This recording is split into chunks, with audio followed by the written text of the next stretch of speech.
শ্রী চৈতন্য মহাপ্রভু কেন ত্রিনাদপি শুনিছেন হওয়ার কথা বলেছেন এবং এটি ভক্তিজীবনে কেন এত গুরুত্বপূর্ণ?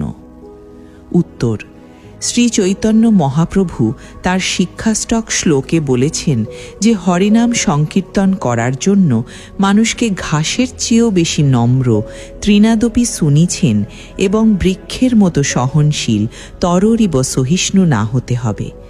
ভক্তিপথের প্রধান বাধা হল অহংকার। মানুষ যখন মনে করে সে অনেক জ্ঞানী, ধনী বা বড় ভক্ত, তখন তার হৃদয়ে কৃষ্ণের স্থান সংকুচিত হয়ে যায়। ঘাস যেমন সবার পায়ের নিচে থেকেও কারোর প্রতি অভিযোগ করে না, বৃক্ষ যেমন রোদ বৃষ্টি সহ্য করেও মানুষকে ছায়া ও ফল দেয়, ভক্তকেও তেমনি জাগতিক মান অপমানের ঊর্ধ্বে উঠে কাজ করতে হয়। অন্যকে সম্মান দেওয়া, অমানিনা মানও দেনা এবং নিজের জন্য কোনো সম্মান আশা না করাই হল শুদ্ধ ভক্তির লক্ষণ। এই নম্রতা যখন হৃদয়ে আসে, তখনই কেবল ভগবান সেই ভক্তের হৃদয়ে স্থায়ীভাবে আসন গ্রহণ করেন। অহংকারমুক্ত হৃদয়েই কেবল হরে কৃষ্ণ মহামন্ত্রের প্রকৃত স্বাদ পাওয়া সম্ভব।